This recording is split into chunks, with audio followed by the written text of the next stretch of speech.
العلم هو النور الهادي والمفتاح لكل الخير، من يرد الله به خيرا في الدين يفقهه فيدري. نفهم بالعلم القرآن، بالعلم يزيد الإيمان، وبه يمتاز الإنسان، وبفكر عال وبيان. بسم الله الرحمن الرحيم. الحمد لله رب العالمين والعاقبة للمتقين والصلاة والسلام على سيد الأنبياء والمرسلين سيدنا وحبيبنا وحبيب رب العالمين محمد وعلى آله وأصحابه ومن هدى بهديه إلى يوم الدين. بنیادی اور ضروری چیزوں کو بیان کر رہے ہیں، وہی بات ساتھ کے ساتھ آپ یہ بھی بیان کر رہے ہیں کہ جن محدثین نے جن اصول کو علم حدیث کے سلسلے میں مدون کیا ہے، ان اصول کی انہوں نے کس طرح سے اپنی کتاب میں رعایت کی. اسی لیے آپ نے یہاں پر جیسے فرمایا فَأَمَّا مَنْ كَانَ مِنْهَا عَنْ قَوْمٍ هُمْ عِنْدَ أَهْلِ الْحَدِيثِ مُتَّهَمُونَ أَوْ عِنْدَ الْأَكْثَرِ مِنْهُمْ فَلَسْنَا نَتَشَاغَلُ بِتَخْرِيجِ حَدِيثِهِمْ، کہ وہ محدثین جو متہم ہے اکثر محدثین کے نزدیک یا تمام محدثین کے نزدیک فلسنا نتشاغل، تو ایسے محدثین کی روایتوں کو اور ایسے راویوں کی روایتوں کو ہم اپنی کتاب میں جگہ نہیں دیں گے، اس لیے کہ وہ متہم بالکذب ہے. اور اس کے بعد ان کے بعض کے اسماء ذکر کیے، جیسے عبداللہ ابن مسور ابو جعفر المدائنی، دوسرے ہیں عمرو ابن خالد اور عبد القدوس الشامی، محمد بن سعید المصلوب اور غیاث ابن ابراہیم، سلیمان ابن عمرو، ابو داود النخعی واشباہہم، اور اس طرح کے جو بھی متہم راوی ہیں، اس طرح کے کسی بھی راوی کی کوئی ایک روایت بھی مصنف نے اپنی کتاب میں نقل نہیں کی ہے. فرماتے ہیں کیوں نقل نہیں کی؟ ممن اتہم بوضع الاحادیث وتولید الاخبار، اس لیے کہ ان لوگوں پر احادیث کو وضع کرنے کا اتہام ہے، یہ متہم بالحدیث ہے، بوضع الحدیث ہے، اور حدیثوں کو گویا کہ وہ اپنی طرف سے گھڑ لیا کرتے تھے، اپنی طرف سے بنا لیا کرتے تھے. لہذا کسی صورت میں ایسے محدثین کی روایت کو اور ایسے راویوں کی باتوں کو ہم نے اپنی کتاب میں جگہ نہیں دی ہے. وَكَذَلِكَ مِنَ الْغَالِبِ عَلَى حَدِيثِهِ الْمُنْكَرُ أَوِ الْغَلَطُ وَكَذَلِكَ مَنِ الْغَالِبُ عَلَى حَدِيثِهِ الْمُنْكَرُ أَوِ الْغَلَطُ أَمْسَكْنَ أَيْضًا عَنْ حَدِيثِهِمْ، اور اسی طریقے سے وہ محدثین جن کی حدیثوں میں منکر اور غلط غالب ہے، جن کی حدیثوں پر منکر اور غلط غالب ہے، یعنی وہ محدثین جن کی احادیث میں سے انہوں نے جو روایتیں نقل کی ہیں، ان روایتوں میں سے اکثر روایتیں ایسی ہیں جو نکارت کی حامل ہے. کیا مطلب نکارت کے حامل ہونے کا؟ مصنف خود اس کو آگے بیان کریں گے کہ وہ علامۃ المنکر فی الحدیث، کہ علامت منکر حدیث یعنی حدیث سے منکر کسے کہا جاتا ہے؟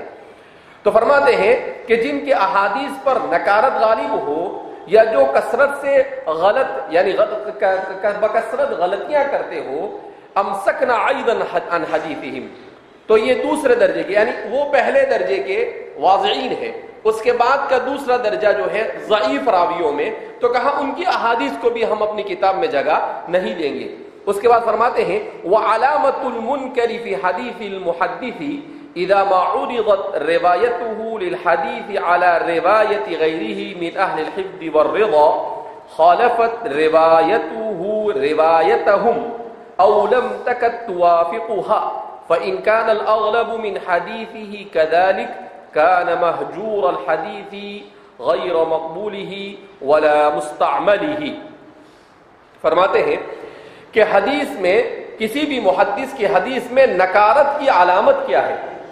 آپ کیسے کہہ سکتے ہیں کسی بھی حدیث کے بارے میں کہ یہ منکر ہے، اور کیسے آپ کسی محدث کے بارے میں یہ فیصلہ کر سکتے ہیں کہ یہ کثیر المنکرات ہے، کہ یہ جو احادیث کو نقل کرتا ہے ان میں سے اکثر و بیشتر یہ نکارت کی حامل ہے؟ تو فرماتے ہیں کہ اس کا طریقہ یہ ہے اذا ما عرضت روایته للحدیث على روایت غیره من اہل الحفظ والرضا، کہ حدیث کے منکر ہونے کی علامت اس کو اس طرح سے پہچانا جاتا ہے کہ کسی راوی کی حدیثوں کو اس کے مقابلے میں جو کامل الحفظ والضبط راوی ہو، ایسے راوی کے ساتھ جب اس کی روایت کو کمپیئر کیا جاوے، اس کی روایت کا مقارنہ کیا جاوے، اس کی روایت کا تقابل کیا جاوے اور اس کی روایت کو پرکھا جائے اور دیکھا جاوے کہ یہ آدمی روایت کو نقل کر رہا ہے اور ایک دوسرا ہے جو درجے میں اس سے اونچا ہے، وہ بھی روایت کو نقل کر رہا ہے، تو دونوں کے روایت کردہ الفاظ میں اور ان کی سند میں کس قسم کا فرق ہے؟ اگر دونوں کی روایتیں ایسی ہے کہ یہ جو راوی ہے جو پہلے راوی کے مقابلے میں حفظ اور ضبط کے اعتبار سے کمزور ہے اور دوسرا حفظ اور ضبط میں مضبوط ہے، یہ حفظ اور ضبط میں جو مضبوط راوی ہے اس نے ایک روایت کو نقل کیا ہے اور اس نے اس سے جو نیچے والا ہے اس نے بھی اسی سے ملتی جلتی روایت کو نقل کیا۔ اب جب دونوں کا مقارنہ کیا گیا تو معلوم ہوا کہ اس کی روایت میں کہیں الفاظ زیادہ ہے یا الفاظ میں بہت زیادہ فرق ہے جس سے مفہوم اور معنی بدل رہا ہے، تو اس طرح کا فرق بکثرت یہ نیچے والے راوی میں پائے جاوے جب اس کو اس سے اوپر والے کامل الضبط والحفظ راوی سے مقارنہ کیا جاوے اس وقت تو بکثرت اگر ایسا پایا جاوے تو پھر یہ جو نیچے والا راوی ہے یہ منکر الحدیث ہوگا، اس کی حدیث منکر کہی جائے گی، اس کی حدیث کیا کی جائے گی؟ منکر۔ تو فرماتے اذا ما عرضت روایتہ کہ جب اس کی روایت کو کا معارضہ کیا جاوے، مقابلہ اور مقارنہ کیا جاوے علی روایت غیرہ من اہل الحفظ والرضا، اہل الحفظ والرضا ان محدثین کی روایتوں کے ساتھ جن کو محدثین نے حفظ کے اعتبار سے پسند کیا ہے اور ان کے کامل الضبط اور کثیر الملازمہ ہونے کی وجہ سے ان کو اعلیٰ طبقے میں رکھا ہے، ان کو اس کے ساتھ جب اس کا مقابلہ کیا خالفت روایتہ روایتہم، تو اس درجے کے جتنے بھی راوی ہیں وہ ایک روایت کو نقل کر رہے ہیں، اس میں ایک جیسے الفاظ ہے، ایک جیسی بات ہے، اور یہ جو دوسرا اس کے مقابلے میں ہے اس کے اندر ان میں سے کسی کے ساتھ مطابقت نہیں بیٹھتی ہے، کئی الفاظ بڑھا دے رہے ہیں، کئی الفاظ میں کمی زیادتی ہو رہی ہے، ایسا سب کچھ ہو رہا ہے، تو فرما رہے ہیں اس صورت میں اسے کہا جائے گا کہ یہ منکر الحدیث ہے، یہ راوی کیسا ہے؟ منکر الحدیث ہے۔ کیا مطلب؟ کہ چونکہ 5 10 15 20 راوی ایسے ہیں جو قابل الضبط والاتقان ہیں، ان میں سے کسی نے بھی ان الفاظ کے ساتھ روایت کو نہیں نقل کیا جن الفاظ کے ساتھ ان سے نچلے درجے والا محدث یا راوی نقل کر رہا ہے، تو اب فرما رہے ہیں کہ ایسی روایت پر حدیث منکر کا حکم لگانے کے سوا محدثین کے پاس کوئی چارہ نہیں، وہ مجبور ہے کہ انہیں اس حدیث کو منکر کہنا پڑے گا۔ یہ منکر کس سے بنا ہے؟ نکیرہ سے بنا ہے۔ منکر کس سے بنا ہے؟ نکیرہ سے۔ آپ نے پڑھا ایک ہوتا ہے معرفہ اور ایک ہوتا ہے نکیرہ۔ معرفہ جس کو کہتے ہیں کہ جس کے بولتے ہی فوراً ذہن اس کی طرف مبادرت کر جاوے اور سمجھ میں آ جاوے، جیسے عالم، تو جس کا نام ہے اس کا جیسے ہی نام لیں گے فوراً اس کی شکل و صورت اس کے ذہن میں ہمارے آ جائے گی کہ بھئی فلاں آدمی۔ اور نکیرہ کس کو کہتے ہیں؟ فیہ نکارۃ، کہ اس کے اتنے سارے افراد ہو کہ ان بہت سارے افراد ہونے کی وجہ سے کسی ایک کی تعیین ممکن نہ ہو، کسی ایک کی تعیین کیا ہو؟ ممکن نہ ہو۔ جیسے رجل خالد کہا تو جتنے بھی خالد آپ کے علم میں ہوں گے ان سارے خالدوں کی تصویر آپ کے اسکرین، دماغ کے اسکرین کے اوپر آ جائے گی۔ پھر جب اس کے آگے کا گاؤں کا یا یہاں کا نام لے لیا کہ بھئی خالد پونا، خالد اورنگ آباد، تو ویسے ویسے دوسری آپ کے اسکرین سے ختم ہوتی جائے گی اور صرف اس کی باقی رہے گی کہ خالفت روایتہم۔ کتنی دقیق اور باریکی کے ساتھ مصنف بیچارے روایتوں کو لالا کے جمع کر رہے ہیں، اور آپ کو کچھ پڑھی نہیں ہے کہ ان کے روایتوں کو ایک آدمی منکر روایت نقل کر رہا ہے، اس کو دوسرے ان سے اعلیٰ درجے کے تمام راویوں کے ساتھ اس کا مقارنہ کر رہے ہیں اور اس کے بعد بول رہے ہیں کہ بھئی یہ اس کی حدیث نہیں چلے گی۔ او لم تکن توافقوہا، یا اگر مخالف نہ ہو تو بالکل موافق بھی نہ ہو، قریب ہو کہ موافق نہ ہوگا مطلب کیا ہے؟ بالکل موافق بھی نہ ہو. فَإِذَا كَانَ الْأَغْلَبُ مِنْ حَدِيثِهِ كَذَلِكَ. اب اگر کسی کی روایت میں اکثر و بیشتر ایسا ہوتا ہے، یعنی کوئی راوی ایسا ہے کہ جس کی اکثر روایتیں کامل الضبط والاتقان طبقے والے محدثین کے سے مخالفت اختیار کرتی ہے، تو پھر اب یہ منکر سے نکل کر کان مہجور الحدیث، اب یہ مہجور میں داخل ہو جائے گا. یہ کس میں داخل ہو جائے گا؟ مہجور. کیا مطلب؟ کہ اب اس کی روایت کو لینا بھی جائز نہیں ہوگا. اکا دکا 4-5 روایتوں میں اگر کہیں ہو گیا تو منکر بول کر چلا لیں گے، لیکن اگر اکثر اس کی روایتوں میں ایسا ہی ہو رہا ہے کہ وہ ثقات کی مخالفت اختیار کر رہا ہے روایت کے اندر میں، الفاظ وغیرہ میں، تو فرما رہے ہیں مہجور الحدیث، تو اب یہ مہجور الحدیث ہوگا. غیر مقبول ہی، اس کی حدیث مقبول نہیں ہوگی. ولا مستعمل ہی، اور نہ اس کی حدیث کو استدلال کے طور پر استعمال کیا جائے گا، اس کا استعمال بھی نہیں ہوگا، وہ مستدل بھی نہیں بنے گی، وہ مہجور الحدیث ہو گیا. وہ اگرچہ وضع میں واضعین میں نہیں ہے مگر اس کے قریب قریب پہنچ گیا، واضعین کے قریب قریب کیا ہو گیا؟ وہ پہنچ گیا. تو کہا کہ اس قسم کے محدثین کی روایتیں، اس سے بھی ہم نے احتراز کیا، یعنی منکر سے بھی احتراز کیا اور مہجور سے بھی احتراز کیا. یعنی ضعف کا کم سے کم درجہ بھی جہاں پر محتمل ہو سکتا تھا، ہم نے ایسے راویوں کو ترک کر دیا ہے. کسی بھی ایسے راوی کو جس میں اسباب ضعف میں سے کوئی ایک ضعف بھی معمولی درجے کا بھی پایا جاوے، اسی لیے تو کہتے ہیں صحیحین. اسی لیے کیا کہا جاتا ہے؟ صحیحین. کہا کیوں؟ اس لیے کہ ضعیف راوی کو دور دور سے بھٹکنے بھی نہیں دیا انہوں نے. کہا نہیں، بالکل نہیں، کوئی رعایت نہیں، منکر نہیں، محجوب نہیں، واضح نہیں، متہم نہیں، کوئی ایسے تمام راویوں کو اپنی کتابوں سے دور رکھا انہوں نے. فمن هذا الضرب من المحدثین، اس قسم کے محدثین، اس کی چند مثالیں بیان کر رہے ہیں. عبداللہ ابن محرر ویحیی ابن ابی انیسہ، یحییٰ ابن ابی انیسہ، عبداللہ ابن محرر، والجراح ابن المنہال ابو العطوفی، اور جراح ابن المنہال، وعباد ابن کثیر، اور عباد ابن کثیر، وحسین ابن عبداللہ بن زمیرہ، حسین بن عبداللہ بن زمیرہ، وعمر بن صحبان، اور عمر بن صحبان، ومن نحى نحوهم في رواية المنكر من الحديث، اور جو لوگ بھی ان کے ڈگر پر اور ان کے طریقے، ان کے منہج پر ہوں گے منکر حدیث کے روایت کرنے کے باب میں. کہا کہ ایسے تمام فلسنا نعرج على حدیثهم ولا نتشاغل به، تو ایسے لوگوں کی روایت ہم اس سے ذرہ برابر بھی کوئی تعرض کریں گے نہیں.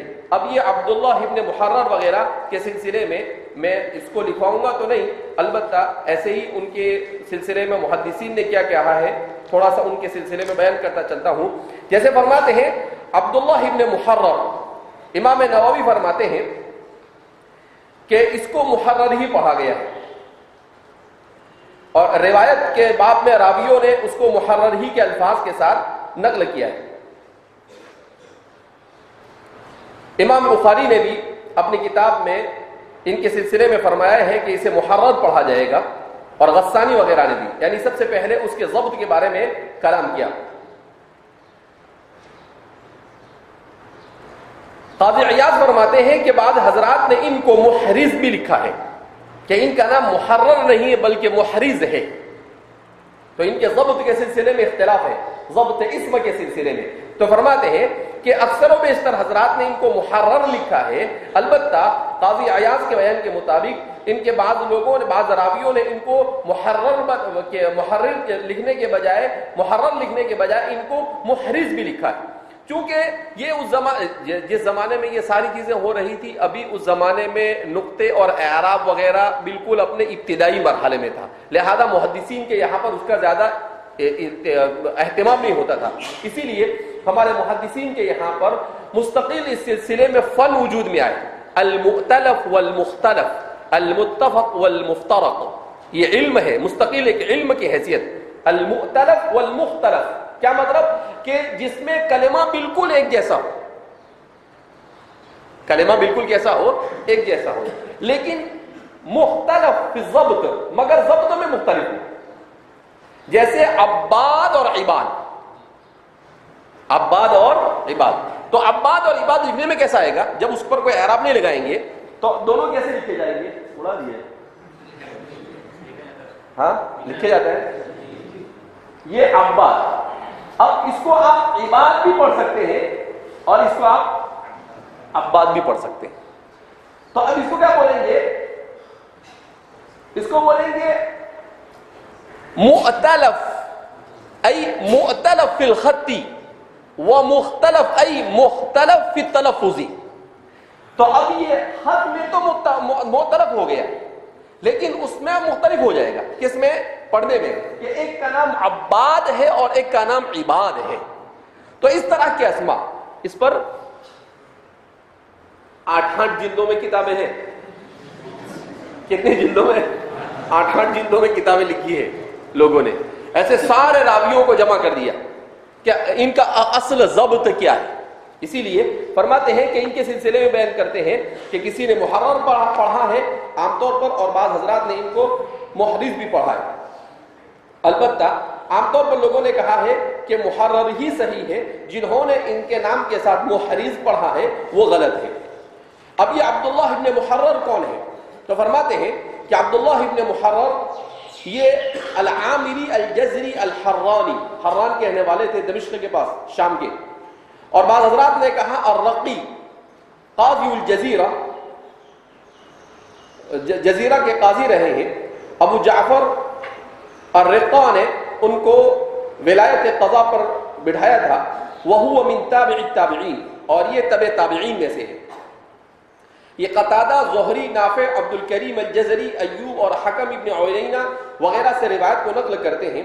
اور ان سے جو روایت نقل کرنے والے ہیں ان میں امام ثوری اور ان کے معاصرین ہیں، اور اسماعیل ابن عیاش وغیرہ. حاتم ابن اسماعیل نے بھی ان سے روایت کو نقل کیا ہے. حمدان الوراق امام احمد ابن حنبل سے ان کے سلسلے میں بیان کرتے ہیں ترک الناس حدیثہ، کہ ان کے کثیر المنکر ہونے کی وجہ سے لوگوں نے ان کے حدیث کو، ان کو مہجور الحدیث ہو چکے تھے. ان کے حدیث کو لوگ نقل نہیں کرتے تھے، محدثین نے چھوڑ دیا تھا. حضرت یحییٰ ابن معین فرماتے ہیں ان کے سلسلے میں کہ ضعیف، کہ ضعیف راوی ہے. عثمان دارمی فرماتے ہیں کہ یحییٰ ابن معین سے ایک مرتبہ میں نے سنا، وہ فرماتے لیس بثقۃ، کہ یہ ثقہ راوی نہیں ہے. فضل ابن دکین فرماتے ہیں ما نصنع بحدیثہ وہ ضعیف، اس کے حدیث کو لے کر ہم کیا کریں گے، وہ ضعیف ہے. عمرو بن علی فرماتے ہیں کہ امام دارقطنی ان کے سلسلے میں فرماتے تھے متروک الحدیث، کہ یہ شخص متروک الحدیث ہے.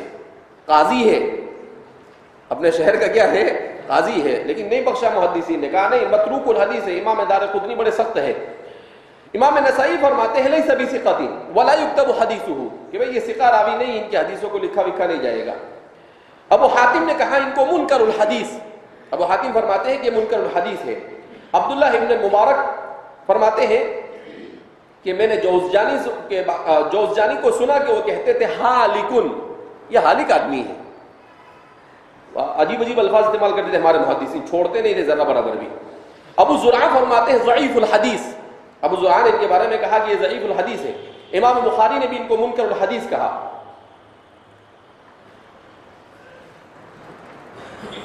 عبداللہ ابن مبارک کیسے کیسے اپنے خیالات لوگوں کے بارے میں بیان کرتے تھے. عبداللہ ابن مبارک فرماتے ہیں کنت لو خیرت بین ان ادخل الجنة وبین ان القى عبداللہ ابن محرر لاخترت ان القاه ثم ادخل الجنة فلما رأيته كانت بعرة احب الی منه.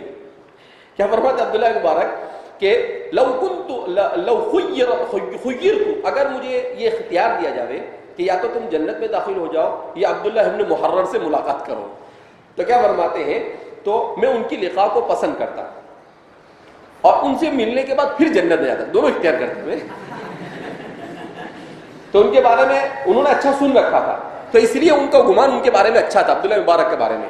تو فرماتے ہیں کہ پہلا میرا گمان ان کے بارے میں تھا کہ نہیں ملنا تو چاہیے آدمی کو، اور پھر ملنے کے بعد جنت نہیں چھوڑ دے گا، جنت میں بعد میں جانے گا، لیکن ان کو مل کر جانا، اتنا اچھا گمان تھا ان کا. لیکن فلما رأیتہ، لیکن جب ان کو میں نے آنکھوں سے دیکھ لیا كانت بعرة احب الي منهم، تو پھر وہ فرماتے ہیں کہ اونٹ کی مینگنی میرے نزدیک ان سے زیادہ پسندیدہ تھی۔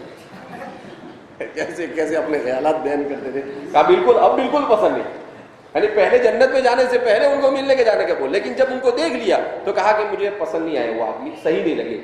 ابن حبان فرماتے ہیں کان من خیار عباد اللہ الا انه كان يكذب، کہا کہ اللہ کے اچھے بندوں میں سے تھے مگر کبھی کبھی جھوٹ بولتے تھے۔ ويقلب الاسانید، اور سند کو الٹ پلٹ کر دیا کرتے تھے۔ ولا يفهم، اور سمجھ میں بھی نہیں آتا تھا کہ کیا کرنا ہے، یہ سند میں کہاں پر گڑبڑ کیا ہوگا انہوں نے۔ عبد الرزاق فرماتے ہیں، بہت بڑے محدث ہیں مصنف عبد الرزاق والے، وہ فرماتے ہیں فی روایت عن قتادہ عن انس، کہ یہ اپنی ایک سند بیان کرتے ہیں عن قتادہ عن انس، کہ وہ روایت کرتے ہیں قتادہ سے اور قتادہ انس سے، ان نبی صلی اللہ علیہ وسلم، حضور نے فرمایا عق عن نفسه بعد النبوۃ، کہ آپ صلی اللہ علیہ وسلم نے نبوت کے بعد بھی عق کیا۔ عبد الرزاق فرماتے ہیں انما ترکوه لهذا الحدیث، کہا کہ زبردستی کی حدیث ہے، آپ صلی اللہ علیہ وسلم کی طرف اس چیز کی نسبت کیسے کی جا سکتی ہے، حقوق آپ صلی اللہ علیہ وسلم کیسے ایسا کر سکتے ہیں، کہا اسی ایک حدیث کی وجہ سے وہ منکر الحدیث ہو گئے تمام لوگوں کے نزدیک، کچھ بھی اپنے طرف سے گھڑ کے یا پتہ نہیں کہاں سے اٹھا کے لا کر بیان کر دیا انہوں نے۔ ابن عدی فرماتے ہیں ان کی روایت غیر محفوظۃ، ان کی روایت محفوظ نہیں ہے۔ یہ حضرت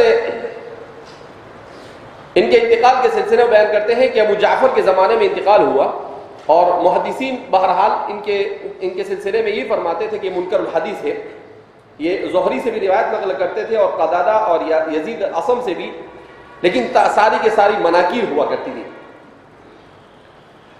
بلکہ ابو زرعہ نے تو ان کی احادیث کو روایت کرنے سے اور پڑھنے پڑھانے سے لوگوں کو روک دیا تھا، اور کہا تھا کہ کوئی بھی ان کی روایت ہماری مجلس میں بیان نہیں کرے گا۔ تو ان کے ضعف پر گویا کہ محدثین کا قریب اتفاق ہے۔ ان کے سلسلے میں بیان کرتے ہیں کہ امام بخاری فرماتے ہیں کہ ان لوگوں میں سے ہیں کہ جو اکثر محدثین کے نزدیک پسند نہیں کیے جاتے، اور مناکیر میں گویا کہ ان کا اچھے لوگوں میں نام آتا ہے، یعنی مناکیر، کثرت سے مناکیر بیان کرنے والے لوگوں میں سے ہیں۔ دوسرے راوی ہے یحییٰ ابن ابی انیسہ، ان کو اسی طریقے سے پڑھا گیا انیسہ، یہ بھی انیسہ اور انیسہ دونوں پڑھ سکتے ہیں اس کو، یہ بھی وہی مختلف۔ تو فرماتے ہیں کہ الغنوی ان کے آزاد کردہ غلام تھے، یہ عمرو بن شعیب عن ابیہ عن جدہ سے روایت نقل کرتے ہیں، اور حکم ابن عتیبہ سے بھی، اور امام زہری اور علقمہ سے بھی، اور ان کے علاوہ بھی دیگر کبار محدثین سے روایت کو نقل کرتے ہیں۔ امام اعمش نے ان سے روایت کو نقل کیا ہے، وَهُوَ أَكْبَرُ مِنْهُ، جبکہ وہ ان سے بڑے تھے۔ ابن اسحاق اور ابو خیثمہ نے بھی، اور عبد الوارث ابن سعید نے بھی، اور ابو معاویہ الزریر اور عبداللہ ابن بکر السہمی اور ان کے علاوہ بھی دیگر محدثین نے ان کی روایتوں کو نقل کیا ہے۔ ان کے سلسلے میں فرماتے ہیں کہ کان ضعیفا واصحاب الحدیث لا یکتبون حدیثہ، آدم علی خوبی فرماتے ہیں کہ محدثین ان کی حدیثوں کو نہیں لکھا کرتے تھے۔ ابو موسیٰ فرماتے ہیں کہ میں نے نہ تو یحییٰ ابن معین کو اور نہ عبد الرحمن کو کبھی محدثین کو دیکھا کہ انہوں نے یحییٰ ابن ابی انیسہ کی کسی روایت کو نقل کیا۔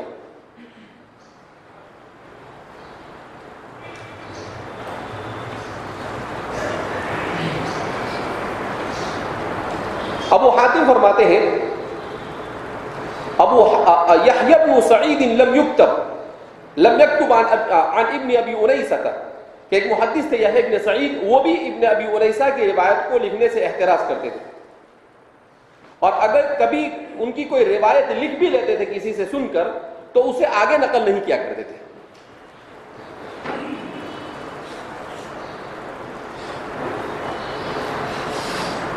اسی طریقے سے یحییٰ ابن عیینہ فرماتے ہیں کہ اگرچہ زہری سے روایت نقل کرتے ہیں مگر ان کی حدیثوں کا کوئی اعتبار نہیں.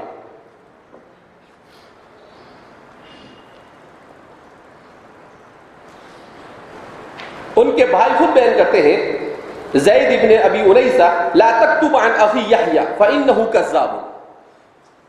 ان کے بھائی تھے, وہ خود اپنے بھائی کے بارے میں بیان کرتے ہیں کہ ان کے بھائی وہ فرمایا کرتے تھے یزید ابن ابی انیسہ کہ بھائی میرے بھائی یحییٰ سے کوئی روایت نقل مت کرو فانہ کذاب, اس لیے کہ وہ جھوٹا ہے. یہ ہمارے محدثین کسی کو چھوڑتے نہیں تھے. تو کہا کہ ان کے بھائی نے خود ان کی تردید کی ہے.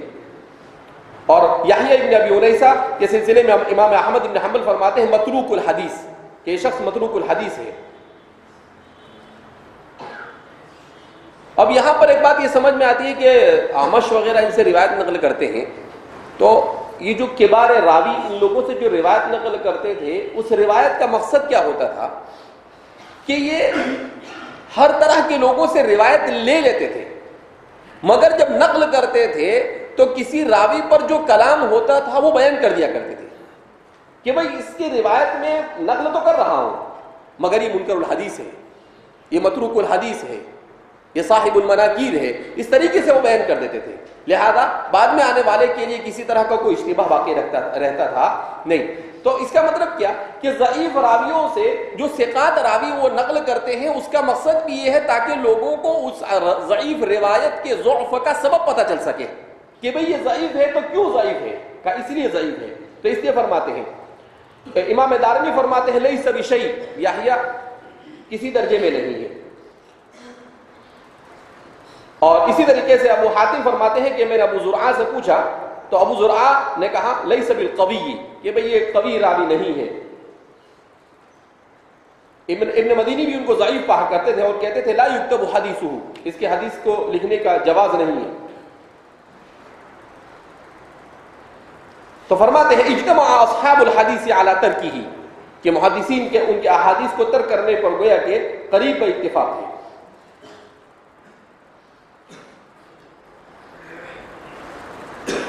امام نسائی نے بھی فرمایا کہ لیس بثقۃ, کہ روایت یہ ثقہ راوی نہیں ہے. امام ساجی فرماتے ہیں متروک الحدیث ضعیف جدا, کہ انتہائی درجے کے ضعیف راوی ہیں. ابن حبان بھی فرماتے ہیں کہ کان یقلب الاسانید, کہ یہ اسانید کے اندر میں گھوٹالہ کیا کرتے تھے. تقلیب کرتے تھے کا مطلب کیا, اوپر نیچے کچھ بھی کرتے تھے. ویرفع المراسیل, حدیث مرسل ہوتی تھی اس کو مرفوع بنا دیا کرتے تھے. لا يجوز الاحتجاج به, یہ شخص قابل حجت نہیں ہے. ان کے بارے میں آتے ہیں کہ مات سنت 46 و100, کہ ان کا انتقال ہجری 146 میں ہوا. امام ترمذی نے ان کی ایک روایت کو نقل کیا ہے. دوسرے راوی ہے جراح ابو العطوف الجزری, یہ بھی امام زہری سے روایت نقل کرتے ہیں. امام احمد ان کے بارے میں فرماتے تھے کہ صاحب غفلۃ, انتہائی درجے کے مغفل آدمی ہیں. امام ابن مدینی فرماتے ہیں لا یکتب حدیثہ, اس کے حدیث کو نہیں لکھا جائے گا. امام بخاری اور امام مسلم فرماتے ہیں منکر الحدیث, کہ یہ آدمی مناکیر روایتیں ان کی حدیث منکر ہے. امام دارقطنی اور امام نسائی فرماتے ہیں متروک, کہ یہ متروک راوی ہے. ابن حبان فرماتے ہیں کان یکذب فی الحدیث ویشرب الخمر, کہا کہ یہ آدمی حدیثیں جھوٹی حدیثیں بیان کرتا ہے اور شراب بھی پیتا تھا. مات سنت 68 و100, سن 168 میں اس کا انتقال ہوا. اسی لیے ابن معین نے کہا لیس حدیثہ بشیء, اس کی حدیث کسی درجے کی نہیں ہے. ابو حاتم فرماتے ہیں کہ دولابی سے میں نے سنا متروک الحدیث صاحب لا یکتب حدیثہ, کہ بالکل گیا گزرا آدمی ہے, اس کی حدیث کو کہیں پر بھی نقل نہیں کیا جائے گا. تو اسی طریقے سے اس کے بعد راوی ہے عباد ابن کثیر الثقفی البصری, ان سے ایوب سختیانی, یہ روایت نقل کرتے ہیں ایوب سختیانی سے, یحییٰ ابن ابی کثیر سے, اور عمرو ابن خالد سے, اور عبداللہ ابن طاؤس سے. اور ان سے جو روایت نقل کرنے والے ہیں ان میں ہے ابراہیم ابن طہمان ابو خیثمہ, جو ان کے اقران میں سے تھے, اور اسماعیل ابن عیاش. اور زمرہ ابن ربیعہ.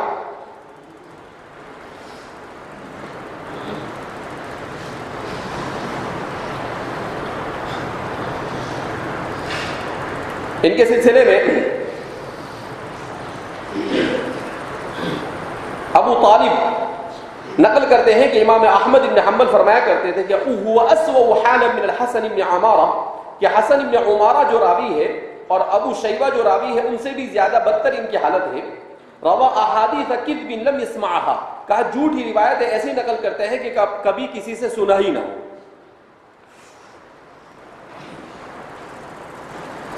وکانا صالحا، عجیب غریب تمام فرماتے حدیثیں کچھ بھی بیان کرتے تھے مگر تھے نیک صالح، نماز صلات پڑھ لیا کرتے تھے. تو ان کے تلمیذ ان سے سوال کرتے ہیں فکیف روى من لم يسمع؟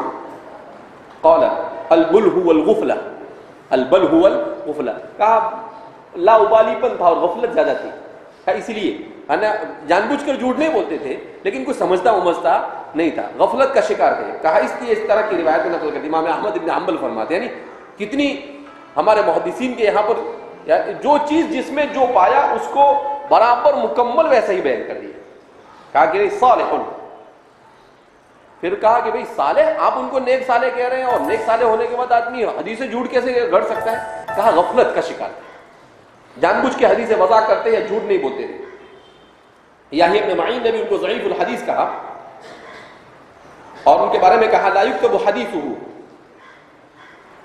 اسی طرح سے ایک موقع پر یحییٰ ابن معین نے کہا کہ لیس بشیء فی الحدیث وکان رجلا صالحا، کہ ان کی حدیث کا کوئی اعتبار نہیں، البتہ ویسے آدمی ٹھیک ٹھاک تھے.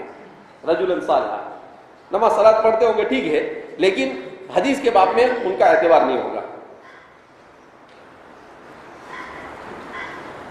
عبداللہ بن مبارک فرماتے تھے احذروا، اس آدمی سے بچتے رہو اس لیے کہ غفلت کا شکار ہے.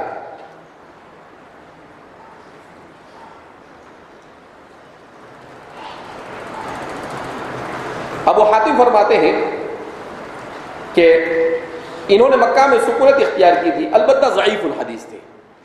مکہ میں رہنا ٹھیک ہے لیکن وہ ضعیف الحدیث تھے. ہو سکتا ہے ان کے صالح ہونے کا اثر وہی ہو، مکہ میں رہتے تھے. ابو زرعہ بھی فرماتے ہیں لا یکتب حدیثہ وکان شیخا صالحا، حدیث نہیں لکھی جائے گی البتہ آدمی اچھے تھے. اس کو کہتے ہیں تشبیہ المدح بالذم، اچھی مثال ہے تشبیہ المدح بالذم کے عباد ابن کثیر. محدثین ایک طرف کہتے ہیں اچھے بھی اور دوسری طرف کہتے ہیں کہ ان کی حدیثیں لکھنے کی نہیں. تو اس لیے کیا وکان لا یضبط الحدیث، آدمی اچھے تھے مگر ضبط فی الحدیث میں غافل تھے، وہ ان سے نہیں بن پڑتا تھا. یہ سب من جانب اللہ ہوتا ہے. کبھی کبھی انسان اس طریقے سے. امام نسائی فرماتے تھے متروک الحدیث، دار قطنی نے بھی ان کو ضعیف کہا ہے. اسی طریقے سے ان کے سلسلے میں بیان کیا جاتا ہے مات بین 40 الی 50 و 100، سن ہجری 140 سے 50 کے درمیان ان کا انتقال ہوا.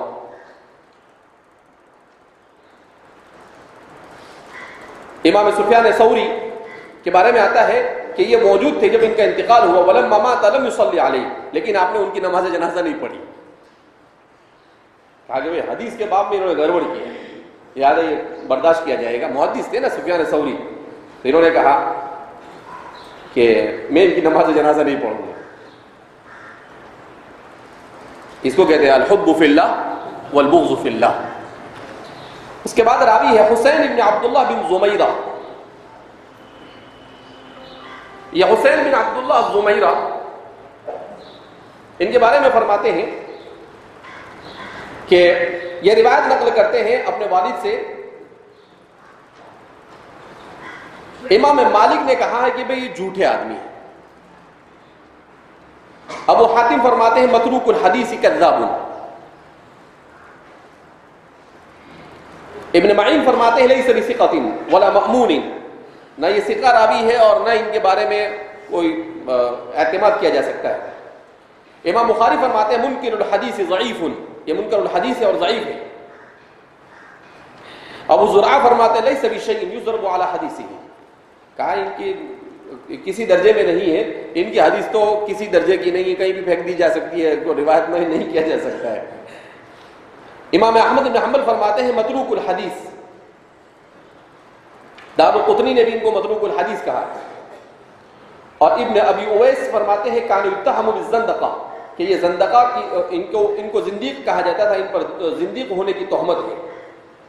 فرقہ باطلہ کا جو لوگ شکار ہوتے تھے ان لوگوں کو ہمارے محدثین زندیق کہا کرتے تھے. جو شدید درجے میں اہل سنت والجماعت سے اختلاف رکھتا ہو ایسے لوگوں کے اوپر محدثین زندیق کا اطلاق کیا کرتے تھے. امام نسائی نے فرمایا کہ لیس بثقۃ ولا یکتب حدیثہ. ابن جارود فرماتے ہیں کذاب لیس بشیء کہ جھوٹا ہے، اس کی حدیث کسی درجے کی نہیں.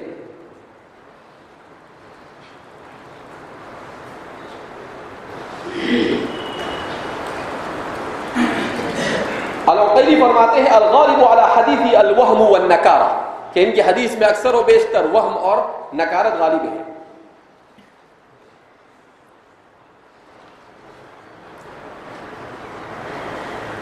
ان کے سن وفات کے سلسلے میں کچھ پتہ نہیں چل سکا اور ان کی کوئی بھی روایت کتب ستہ میں موجود نہیں ہے. عمرو بن صہبان ان کا نام بعض حضرات نے عمر ابن محمد ابن صہبان الاسلمی لکھا ہے اور بعض حضرات نے عمر ابن صہبان لکھا ہے، یعنی کسی نے ان کے والد کو محمد قرار دیا ہے اور ان کے دادا یہ صہبان ہے، اور کسی نے کہا نہیں ان کے والد کا نام صہبان ہے. ابو جعفر المدنی یہ روایت نقل کرتے ہیں زید ابن اسلم سے اور ابو حازم بن دینار سے وصفان ابن سلیم سے اور ابن المنکدر سے بھی. اور ان سے جو لوگ روایت نقل کرتے ہیں ان میں آتا ہے مندل ابن علی اور عیسیٰ ابن یونس اور محمد ابن بکر اور محمد بن شعیب بن شابور، ابو علی الحنفی اور عبداللہ ابن موسیٰ وغیرہ. امام احمد فرماتے ہیں لم یکن بشیء کسی درجے کے نہیں. ادرکتہ ولم اسمع منہ میں نے ان کو پایا ضرور مگر میں نے ذرہ برابر بھی ان سے کوئی روایت کو سنا نہیں. ابن معین فرماتے ہیں لا یساوی حدیثہ فی السن اس کے حدیث ایک پیسے کے برابر بھی نہیں. لا یساوی حدیثہ فی السن پہلے فلوس کا دینار بنتا تھا جیسے ہمارے یہاں پر پیسے کا روپیہ بنتا ہے تو کسی کام کا نہیں. وقال معاویہ بن صالح یحییٰ ابن معین فرماتے ہیں لیس بذاک یعنی قوی درجے کے راوی نہیں ہے. اور ایک موقع پر یحییٰ ابن معین نے فرمایا کہ ضعیف الحدیث. امام بخاری نے ان کو کہا کہ منکر الحدیث. امام نسائی نے ان کو ضعیف کہا اور ایک موقع پر امام نسائی نے ان کو متروک الحدیث کہا. ابو زرعہ فرماتے ہیں واہی الحدیث کہ اس کی تمام کے تمام حدیث واہیات میں سے قبیل سے ہے. ابو حاتم نے بھی ان کو ضعیف الحدیث اور منکر کہا. تو عام طور پر محدثین نے ان کے بارے میں کہا ہے کہ یہ منکر راوی ہے. ان کا انتقال سنت 57 و 100 سن ہجری 157 میں ہوا. امام ابن ماجہ نے ان کی روایت کو ایک روایت کو نقل کیا ہے.